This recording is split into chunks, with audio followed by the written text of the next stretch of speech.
Eduardo Valdés Escofri, magistrado del Tribunal Electoral, está con nosotros esta mañana. Buenos días, magistrado. Buenos días, Susan. Gracias por visitar nuestra casa. La última vez que conversé con ustedes me tocó a mí ir a su casa. Ahora usted Reciprocidad. Eso me gusta, eso me gusta, eso me gusta. Aquí, mire, la ventaja de estar en el estudio es que no está la brisa fuerte esa que corre ahí en las inmediaciones del Tribunal Electoral, que no vale blower y no vale peinado, porque esa brisa allí sí está fuerte. Qué gusto tenerlo con nosotros. Y precisamente, magistrado, la semana pasada estábamos a un año exactito del proceso de elecciones. Y yo le digo a la gente, el tiempo vuela rápido, pasa rápido. Cuando vemos, ya mire, estamos en mayo, más adelante estamos acabando este 2023 y el ambiente político está agitado. Usted ve, hay primarias dentro de los colectivos y usted ve por todos lados los candidatos con distintas estrategias tratando de conseguir precisamente esos votos. Y la gran pregunta es, ¿cómo estamos preparados los panameños para ese proceso? ¿Cómo la institución se ha preparado durante estos 5 años, magistrado? Y gracias por estar con nosotros. Susan, muchas gracias, Félix, por la oportunidad de acompañarlos aquí con su fiel teleaudiencia. El tribunal tiene muchas décadas ya de estar organizando una modalidad de planificación que no está tan clara o institucionalizada en el resto de los países. Nosotros comenzamos ya por ley a organizar las elecciones 2 años antes de las elecciones. ¿Por qué? Porque creemos en la planificación y estamos en contra de la improvisación. Organizar elecciones toma tiempo. Al diluirlo en 3 años fiscales, entonces se disminuye el impacto de los presupuestos anuales del Estado. Así que hay un doble beneficio por parte de quien financia las operaciones del tribunal, que es el gobierno central, y por parte del proceso de organización. Entonces nos beneficiamos con tener más tiempo para hacer las cosas en orden, en coordinación. Terminado una elección, iniciando por ahí mismo la que sigue. Con la Comisión de Reformas, que tenemos la dicha de ser el único país que ha institucionalizado su proceso de reforma. Y lo que antes comenzó, lo que originalmente comenzó como una tradición del tribunal, ya es ley de la República. Los tiempos políticos para este proceso de cara a los comicios de 2024 se han adelantado, los partidos tienen más chances para organizar estas contiendas internas, los independientes tienen un término más extenso también para organizar la recolección de firmas, pero a mí me llama la atención que en las elecciones del 2019 el costo fue de 68.4 millones de dólares y para 2024 se espera que la cifra sea aproximada de 120 millones de dólares. ¿A qué se debe ese aumento por arriba de 51.6 millones? No, la cifra presupuestada para las pasadas elecciones fue, que la memoria no me falla, 83.7. ¿no? Se están manejando distintas cifras por ahí. Incluso nosotros, para sorpresa de don Héctor Alexander, lo llamamos para decirle después de las elecciones, cuando ellos tomaron posesión, que teníamos un cheque de 8 millones de dólares para devolverle. Eso es como ahorro. Aquí nadie devuelve plata. O sea que eso fue un ahorro. Sí, era un ahorro. Así de eficiente siempre se ha esmerado el Tribunal Electoral. Yo no conozco ningún organismo del mundo que devuelva plata al órgano que lo financie. ¿Sabe que ahora que menciona eso, y quizás cuando uno necesita hacer una inversión importante, uno sabe que tiene que desembolsar? Es como cuando las mujeres van a una cirugía plástica. Por ahorrarse una plata, miren todo lo que ha pasado a quienes se han ido a operar con un médico brujo. Pero si usted sabe que hace una inversión con uno que está aquí, que tiene trayectoria, usted sabe que va a lo seguro. ¿Por qué digo esto? Porque siento que el proceso electoral es muy sensitivo y hay que cuidar cada ángulo para no dejar ni un espacio abierto precisamente para la duda.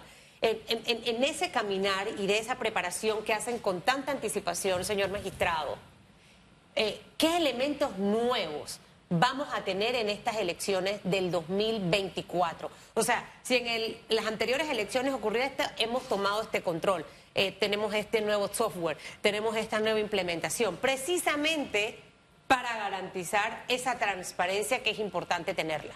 Los presupuestos electorales nosotros siempre los hemos clasificado para conocimiento de nuestros panameños y panameñas en el concepto de lo que es inversión y lo que es directamente desde el punto de vista contable gasto.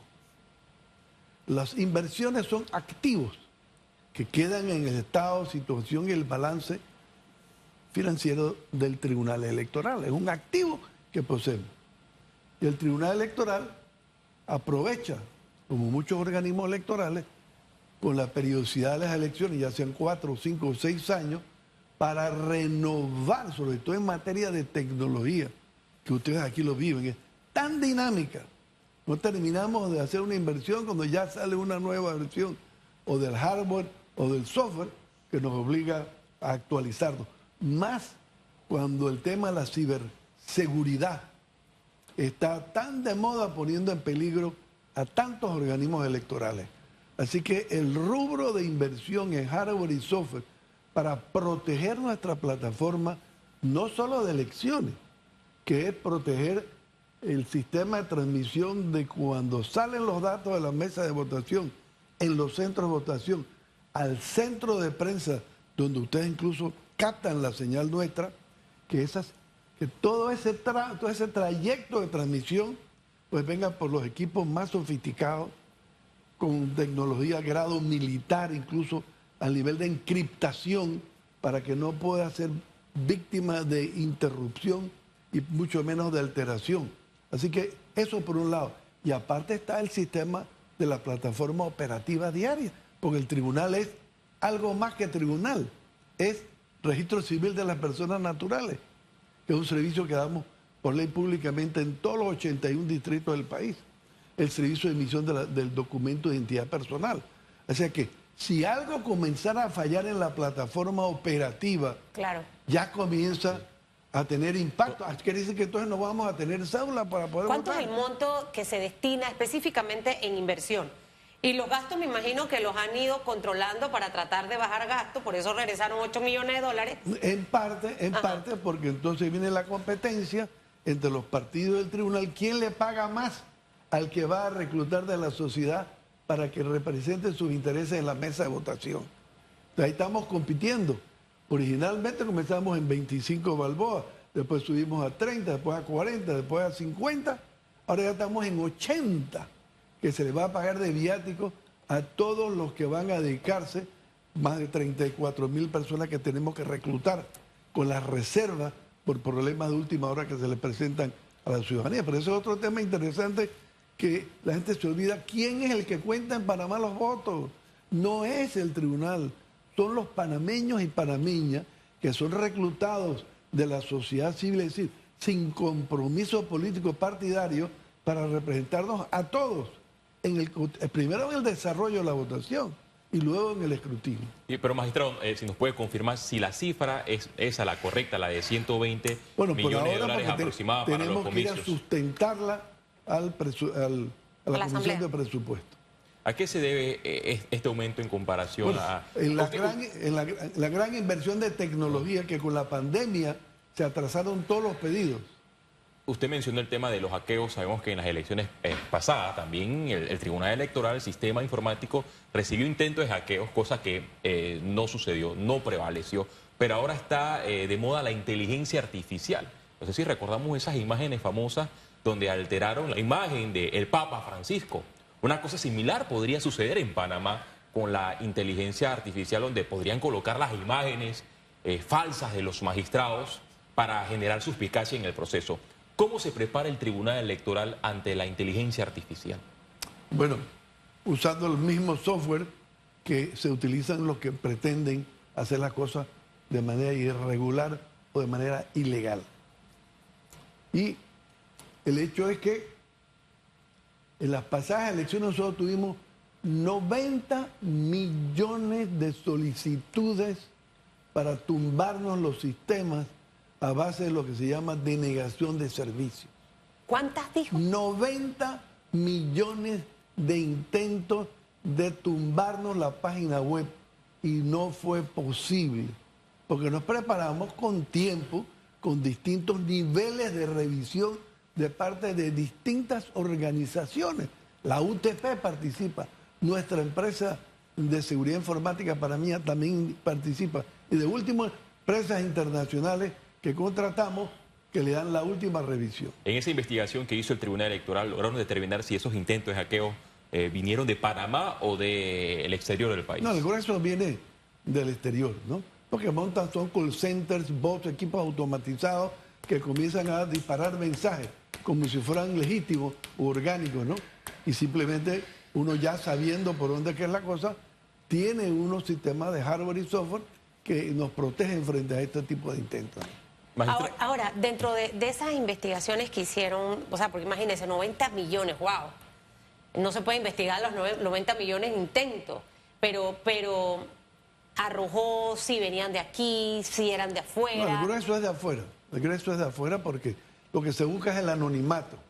Claro. ¿No? O sea que nadie aquí va a intentar hacer una cosa cuando es muy fácil hacerla de afuera. Pero ¿para qué hacerlo en un proceso de elecciones? O sea, al final de repente el interés era no sé, o sea, yo para qué quiero desde afuera tumbarle la página al tribunal. Para desacreditar el proceso, para generar preocupación. ¿Por qué se interrumpió la transmisión de resultados? Ah, ya están haciendo el fraude. Exacto. Ya están arreglando las cosas. Ahora, magistrado, eso que menciona es tan importante y por eso le decía que la cantidad de presupuesto que se dedica a esto, porque es para que usted se dé cuenta, porque es importante que el Tribunal Electoral invierta en software, porque es importante que el Tribunal Electoral tenga la mejor tecnología, la gente más capacitada, porque si no hiciéramos esa inversión, alguna de esas 90 millones de intentos hubiese sido un éxito para esos hackers. Y como uno ha visto en otros países cómo se detienen las transmisiones el mismo día de la elección. Y ahí comienza ya el descrédito del proceso. Para estas elecciones, si eso pasó en las pasadas con 90 millones, ¿qué refuerzo hemos hecho específicamente en ese punto para evitar que, ojo, sé que no me va a poder dar datos porque si no le vamos a revelar mucha información a los hackers, pero para que el panameño se sienta seguro, ¿sabe? De que en realidad ese dinero ha sido bien invertido y que tenemos lo mejor de lo mejor que ahorita mismo hay en el mercado. Actualizando los equipos, actualizando el software, que es lo que protege, porque hay dos tipos de situaciones. Primero, transmitir la integridad de la data que sale de los centros de votación hasta el centro de prensa. Que esa data, mesa a mesa, acuérdate que Panamá tiene la ventaja que, a diferencia de lo que hicimos hasta el año 2004, en 2004 ya comenzamos. Va, que Chuza estaba muy chiquita en ese tiempo, no se acuerda, ¿no? Y este no había nacido. No. Pero en el 94, bueno, primero en el referéndum del 92, luego en las elecciones del 94, el referéndum del 98, nosotros esperábamos que la data estuviese estable, que la tendencia estuviese estable, entonces salíamos con la información diciendo, el tribunal puede ya... pero eso cambió, magistrado. Entonces, en el 2009 ustedes nos dijeron, pero bueno, magistrado, ¿cuál es el misterio? ¿Por qué ustedes están encerrados como observadores internacionales y nosotros los periodistas y los panameños no podemos enterarnos qué es lo que está pasando desde la primera mesa? Dicen, tienen toda la razón. A partir de 2004 comenzamos a revelar mesa a mesa, pero obviamente nadie se haga ilusiones que porque sale en la primera mesa sale ganando, ese es el que va a ganar. Eso cambia de lo que va al inicio a lo que llega hasta el final. Así, incluso le presentamos una gráfica lineal que se va mostrando cómo va cada candidato. Con Así todas las adecuaciones que han hecho para el 2024, una de las fallas de las internas, por ejemplo, que pasaron hace poco de Cambio Democrático fue lo del TER, que eso se prestó para muchas malas interpretaciones. Y aquí se lo dije yo a la diputada Nayicel Rosa, porque eso ¿cuánto cuesta? ¿Como $20,000, ministro? No, ¿El TER cuánto cuesta? ¿Cómo cuánto? Es que no es solamente el TER, eso hay que probar a nivel nacional. Pero para las internas, Igual, el principio es el mismo. Ok. Hay que probar. Pero no es tan costoso como unas elecciones generales. Bueno. Entonces, ¿por qué? Porque, se lo digo porque al final estas adecuaciones le permiten a los partidos políticos también que en este momento están en primaria ser transparentes con los inscritos de este colectivo político. Para el 2024, ¿en qué tiempo, rango, promedio, pudiéramos los panameños empezar a... Igualito que en todas las Igualito. elecciones, desde pasada la media hora, o sea, a las 4:30, se abre el sistema. Ok. Y ahí comenzamos todos Y la a oler, capacidad de- a oler adrenalina. Olido a La adrenalina. capacidad de ir recogiendo todas esas actas, de irlas llevando, porque obviamente para poder... Sí, pero para transmisión no se recoge acta. Ok. El funcionario que transmite está en cada centro, de acuerdo con la cantidad de Por eso, mesas, de lo que recoge, y apenas que se va anotando la cantidad de personas que votaron, cuántos votos válidos, cuántos votos nulos, cuántos votos blancos, la distribución por partido y candidato. En ese momento, el secretario va al transmisor del TER y le dicta la información. Y se hace acompañar por el que quiera. Eso se digita en una tablet, comenzamos con celulares, en una tablet, ahí se prueba, se valida con los que están ahí, que lo que se está captando coincide con la data que se ha llevado, y en ese instante, segundos después, está entrando en el centro de prensa. Y allá siguen haciendo el acta. Y ahora tenemos otra innovación. ¿Cuál? La otra innovación es que por primera vez vamos a mostrar a la ciudadanía un sitio web donde van a estar las imágenes de todos los test, las imágenes de todas las actas y las imágenes de las hojas de control público de escrutinio, que es la que se pone en la pared del centro de votación, perdón, de las mesas, y el secretario a cargo de anotar los votos que le va dictando el presidente, él va anotando. Se le va a tomar foto a la misma acta. O sea, es A lo que todo, se sube. inclusive el documento fuente del acta, que es la hoja de control público. Quiere decir que esto va a evitar ese día a día que vemos después de las elecciones. No es que esta no es el acta, porque el acta de acá, porque mire que la mía tiene la Vamos firma. a tener el documento fuente, que es la hoja de control público. Ya ahí no hay discusión de nada. O sea, que para las impugnaciones, a pesar que se siguen quemando los votos ya escrutados, vamos a tener la fuente, que es la hoja de control público. Así que ya no habrá más duda de si hay cualquier error en el acto o no. Vamos a la hoja de control público, el escrutinio que está firmado por el secretario del presidente. Esto es otra innovación.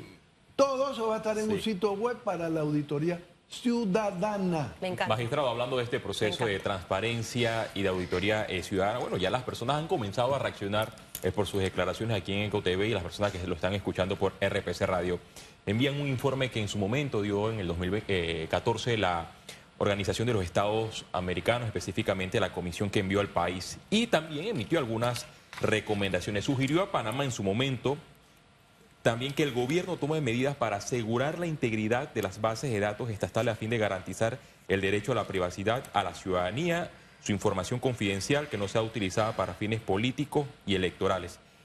Estas observaciones que dan estos organismos internacionales que han presenciado la transparencia de estos comicios en la República de Panamá son tomados en cuenta una vez el paquete no? llega a la Asamblea Nacional en el tema de las reformas electorales. Antes que llegue, en el trabajo de la comisión de las reformas electorales que se instala en el mes de enero del año siguiente al de las elecciones, el tribunal lleva una propuesta de reforma que incluye las recomendaciones de la OEA y de la Unión Interamericana de Organismos Electorales, que es la asociación de todos los organismos del continente, en donde nos asesoramos y damos asistencia técnica a nivel de cooperación horizontal.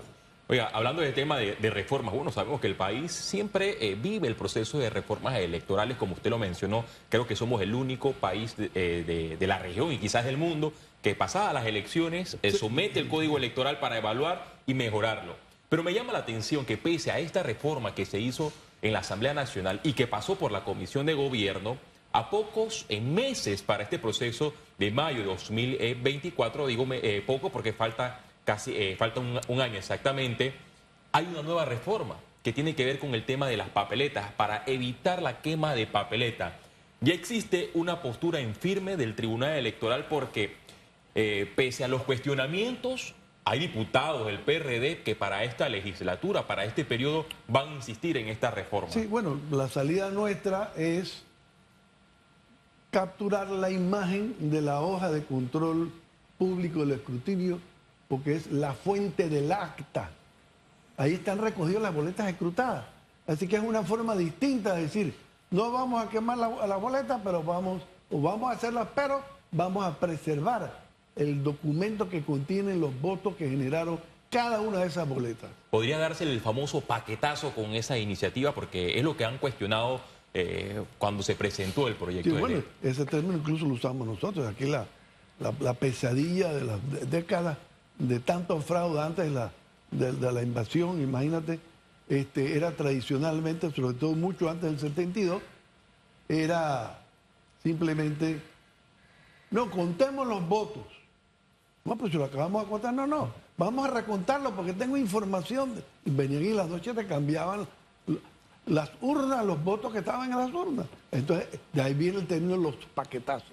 Después del 68 lo que vino fue los actazos. Ya no eran los paquetazos, se alteraban eran las actas.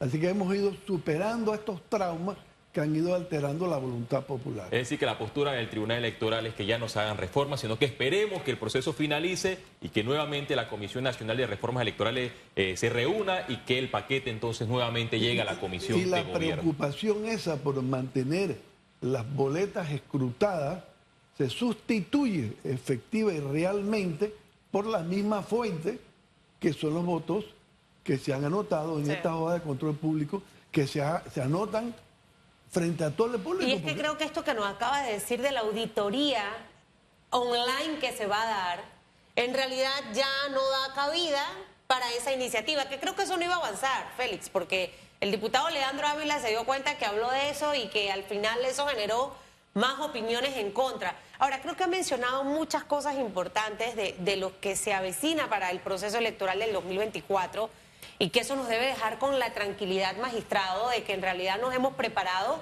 para lo que viene.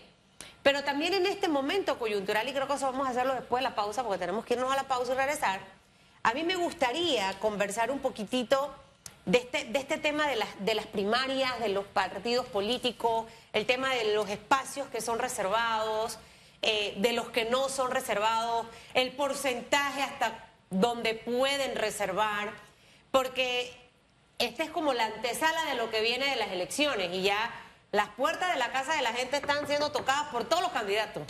Escuchaba, por ejemplo, a Gaby Carrizo decir, si mi contrincante visita 7,000 casas, yo voy a doblar. Yo, padre de la gloria, estas internas van a ser heavy.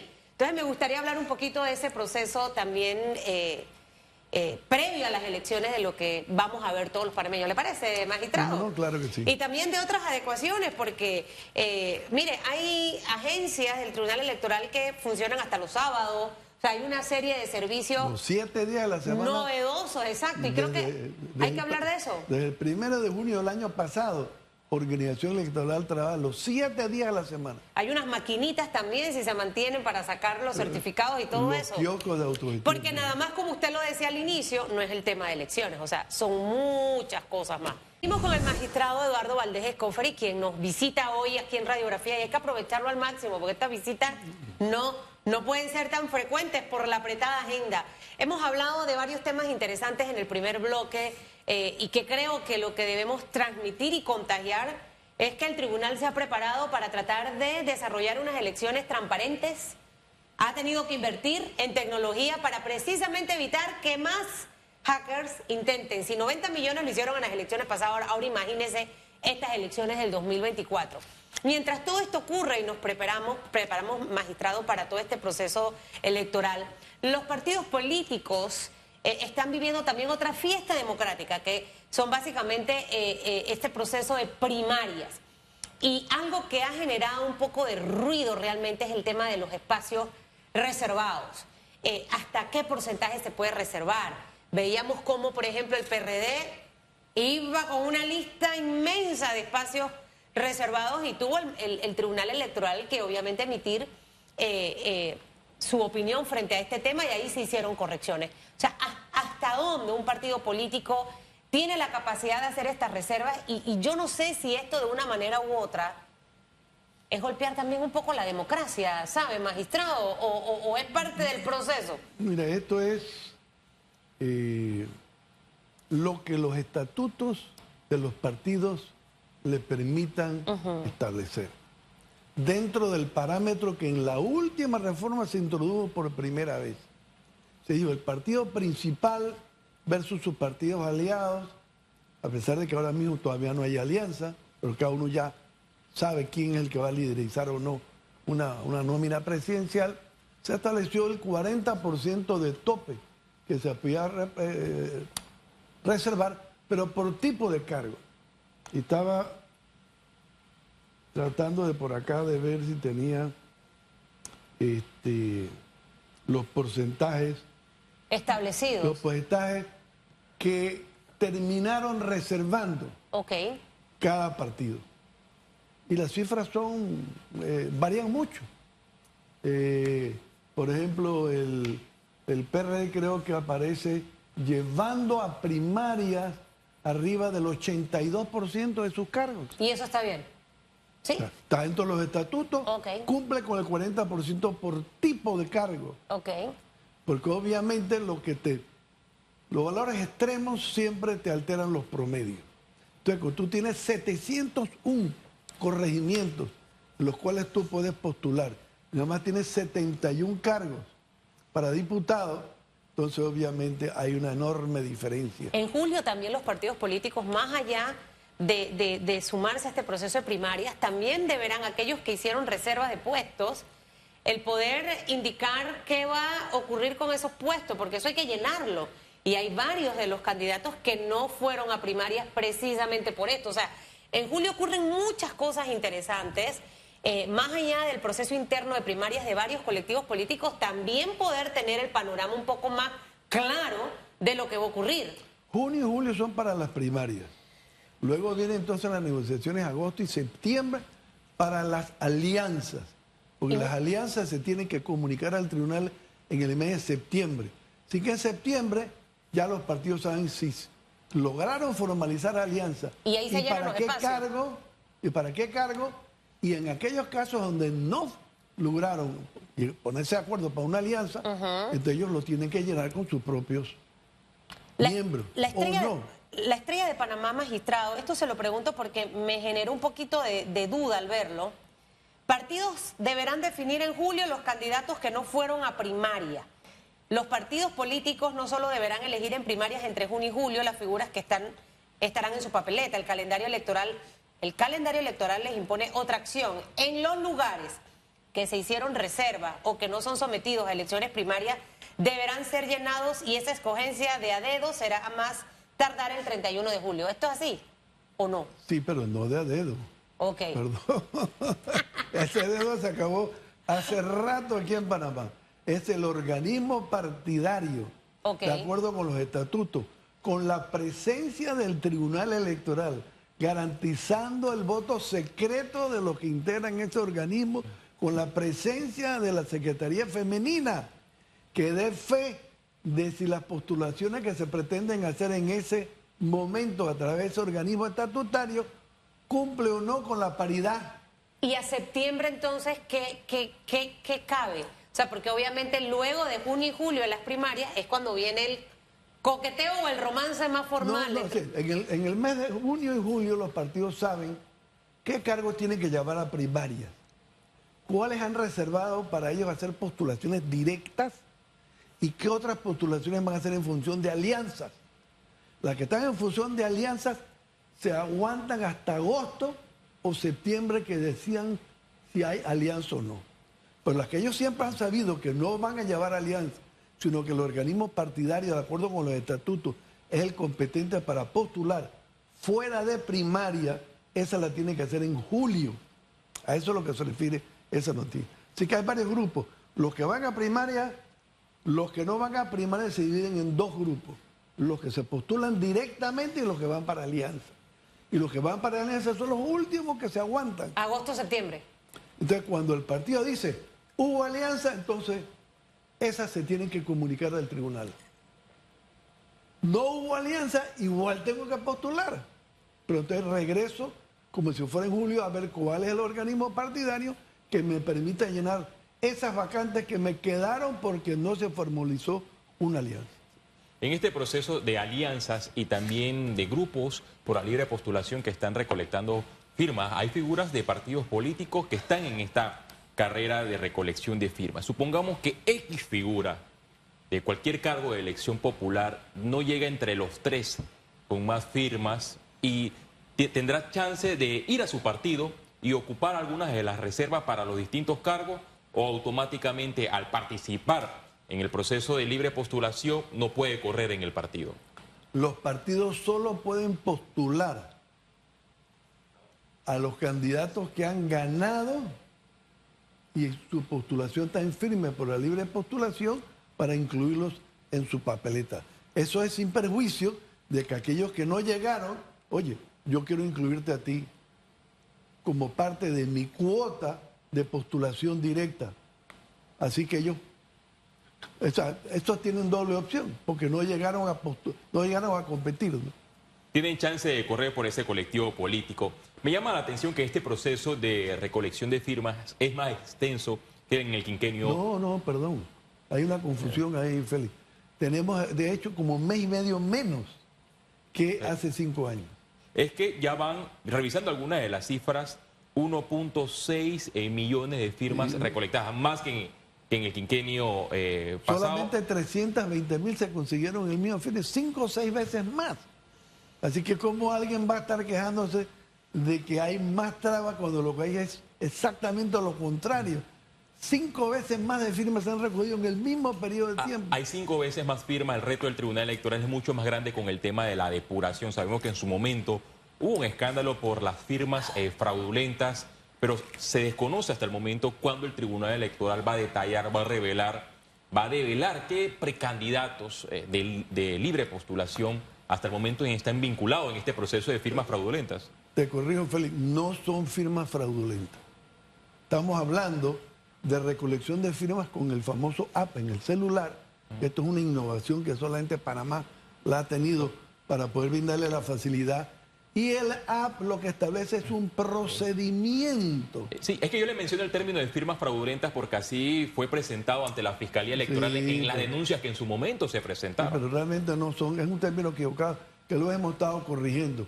Es simplemente que no se siguió el procedimiento establecido en el manual del uso del app. Después que yo meto tu data, te tomo tu foto, valido que eres tú contra nuestra base de datos, tengo un software adicional de prueba de vida para estar seguro que no están usando una fotografía para burlar al sistema, entonces te tomo un video para hacerle frente a aquellos que digan, hey, yo nunca pasé por eso, a mí no me vengan a echar cuentos, o me echaron un cuento y me dijeron que era para otra cosa y yo no sabía que era para esto.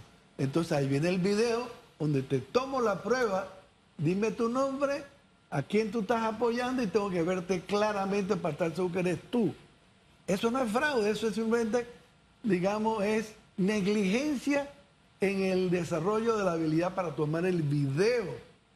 Eso es la realidad, lo que está ocurriendo. Entonces, muchos lo que han hecho, bueno, me anulas esa porque no se cumplió lo que dice el reglamento que establece el uso de la. O sea, que las fallas han sido entre los propios activistas o incluso mismos precandidatos que ellos se ponen a hacer eso, pero por la altura no tienen suficiente luz, no se ve la cara clara de Susan, ni Susan está diciendo a favor de quién está diciendo. Magistrado, mencionado algunas cosas porque siempre hay oportunidad de mejoras, de hacer cosas a futuro, y viendo el fin de semana, no sé si usted llegó a ver en redes sociales, había una denuncia, específicamente era hacia la señora Maribel Gordón, que recogían las firmas por un tema de que para que no se privatice la caja del Seguro Social. Y yo me he metido, ¿qué persona sensata va a creer realmente? Dios mío, el panameño, ¿qué le pasa a usted?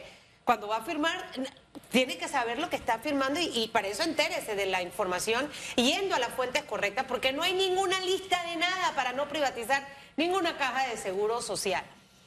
Dicho esto y por algunas inconsistencias que se han dado entre los propios candidatos, por desconocimiento o por viveza, por llamarlo de alguna manera, luego que termine el proceso electoral de mayo del 2024, creo que tenemos una gran oportunidad de ver qué cositas, ¿no?, a reforzar para las siguientes elecciones. Claro que porque sí. siempre esa oportunidad está allí y es como usted bien lo dice, se terminan las elecciones e inicia nuevamente ese calendario precisamente con la Comisión Nacional de Reforma. Nosotros en la Comisión de Reforma se aprobó el uso de nuevas tecnologías con validación biométrica para dar distintos servicios del Tribunal Electoral. Comenzamos con el famoso Centro de Atención al Usuario, cuyo apodo lo llamamos CAO, el CAO. Tú ya cómodamente desde tu casa, tú llamas por internet al CAO, ahí se te valida biométricamente la identidad, caes después de ese paso con un funcionario nuestro, el operador del call center, porque es una especie del call center, tenemos una cantidad considerable de personas que están muy temprano en la mañana hasta muy tarde en la noche, para ofrecer distintos servicios. Quiero renunciar de un partido político. Quiero inscribirme en un partido político. Quiero hacer cambio de residencia para efectos de las elecciones. Quiero darle el apoyo a un funcionario, a un precandidato o precandidata libre de postulación. Quiero renunciarle a esa persona. Todo esto lo puedes hacer tú cómodamente desde tu casa, en tu sofá, sin tener que salir a los problemas de ir a buscar una parada de bus o ir a buscar un taxi o movilizarte a pie dependiendo de la distancia entre el punto de servicio del tribunal. Aparte están los kioscos de autoservicio, donde tú pones tu cédula, pones tu huella dactilar y con la validación biométrica dactilar se te da paso al servicio. Sacar distintos certificados de nacimiento, de matrimonio, hacer cosas, y dentro de eso está el darle el apoyo o renunciarle a un candidato libre de postulación.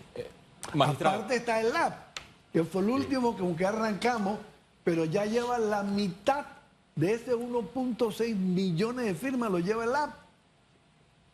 Así que imagínate lo exitoso que ha resultado ser el LAP.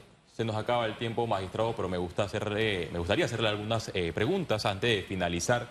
El tema del financiamiento político. Vemos algunas figuras políticas que han alquilado un arsenal de vehículos, tienen un músculo financiero enorme. ¿Cómo el Tribunal Electoral va a hacer para poder certificar que en efecto esas cifras que emitan esos precandidatos, esos partidos políticos, son correctas y no son maquilladas? Dos, ¿cuáles son los cambios para estas elecciones en el tema de las donaciones? Sabemos que hubo en su momento algunas propuestas en la Comisión de Gobierno, en la Asamblea Nacional, algunas figuras querían que personas condenadas, empresas condenadas, fueran donantes de campaña. El Tribunal Electoral en su momento separó, rechazó esta iniciativa, pero ¿cuáles son las que deben aplicar para este periodo? Comenzamos de adelante para atrás, no de atrás para adelante. Desde la reforma del 17 se estableció por primera vez en Panamá y logramos cristalizarlo porque era una reforma que venía desde el 2005. La propuesta de establecer por primera vez en Panamá topes a la recaudación de recursos y topes al gasto de lo que podía incluir cada candidato según el tipo de cargo al que aspirara. Se nos pasó un periodo, 5 años, a la siguiente reforma se lograron los votos y se establecieron por primera vez en la reforma del 29 de mayo del 2017 con la ley 29, topes al gasto para presidente, para diputado, para alcalde, para todos los cargos hay una fórmula de tope al gasto. Ese tope al gasto comenzó su mecanismo de control con la obligación de cada candidato desde que se activa como precandidato. No nada más cuando ya es candidato, lo que llamamos la precampaña. Tenía y tienen que abrir una cuenta única, exclusiva de campaña. Todos los ingresos que recauden de terceros o propios de su bolsillo tienen que ingresarlos a esa cuenta única de campaña. Todos los gastos que salgan para la campaña tienen que salir de esa cuenta única de campaña. hay mecanismos de control donde nosotros vamos obligando a los que venden propaganda electoral a que nos vayan dando a nosotros esos gastos para poder nosotros cotejar. Y nosotros pudimos entonces, cuando entregan los informes, porque hay rendición de cuentas. ¿Para qué hay rendición de cuentas? Para que el adversario pueda decir, un momentito, este fulanito tal que está en contra mía, yo estaba lo que estaba haciendo y él no ha podido haber gastado esa cifra que ha declarado bajo juramento. Entonces él examina y si ve que hay una alteración que no refleja la realidad, puede impugnarlo. Así que hay mecanismos para impugnar. Así que hemos logrado con los controles, creamos una dirección de fiscalización del financiamiento privado. Estamos hablando del privado. ¿Para qué? Para crear equidad en la contienda, para que la persona que más plata tenga frente a ti, Susan, no pueda hacerte a un lado porque tú no estás en su liga. No, legalmente ya tú no puedes hacer ni recaudación ni gasto, sino en base al tope. El que se exceda el tope tiene una causal de nulidad de su elección. ¿Cuánto es el tope? Recuérdanoslo. En el privado. 10 millones para presidente, 300.000 para diputado. Ahora, ya las elecciones están a la vuelta de la esquina. Muchos han tratado de sembrar y usted sabe que el magistrado Juncal está muy metido en el tema digital. Pero irse a la fuente correcta, confiar en el trabajo que hace el Tribunal Electoral, me gustaría que cerrara con ese mensaje, que creo que es importante, porque usted sabe que cuando uno va perdiendo, uno culpa al árbitro. No es que no me hizo trampa. Lamentablemente. Pero en Panamá tenemos las actas de todo.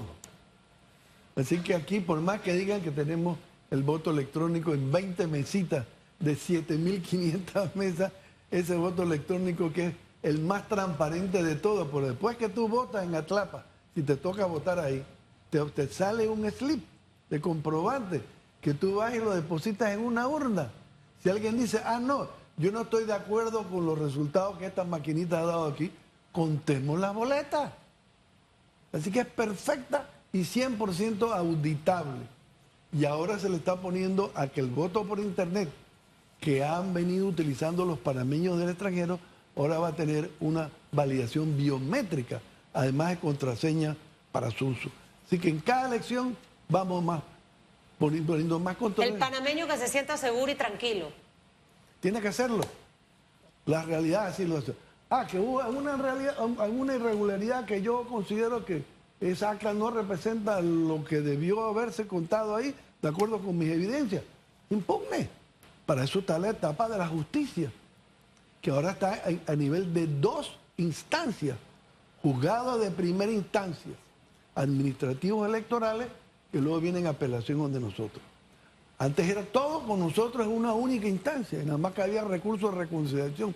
En lo penal electoral, que me estaba preguntando Jenny a la vez pasada, en la reunión que tuvimos con ella en el tribunal, casi 700 delitos electorales fueron objeto de condena, producto de la última elección.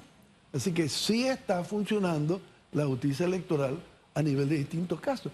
3 personas intentaron y en efecto votaron 2 veces. Doble voto. Los agarramos, como los agarramos a todos. Y se les hizo su proceso, putación de cargo y sanciones. Wow, aportarse bien. Mire, magistrado, de aquí a que vengan las elecciones, regresa por acá, nos visita absolutamente. O nos invita. A los 2 nos pagan para esto. O nos invita allá. Y la verdad es que siempre, Félix, una cosa que es muy cierta es que el Tribunal Electoral siempre mantiene información fresca a la población. Así que usted visita la página. Su departamento de prensa que trabaja bastante ahí, el Humberto Castillo, usted lo llama para preguntar, él contesta. Mire, difícilmente se pone bravo, de verdad. Es de los pocos relacionistas públicos que se maneja de esa forma. Y debe ser así, porque al final también nosotros tenemos un trabajo que hacer, preguntar, cuestionar. Él viene de esta parte. Exactamente, y él entiende. Que le vaya bien, magistrado, que tenga una semana espectacular. Y me saluda a sus colegas. Hay uno de esos que no conozco, el nuevo. Lo traeremos por acá. Eso. Dígale que somos chéveres. Son chéveres. Cuídense mucho, magistrado. Lo dejo para que siga con su agenda.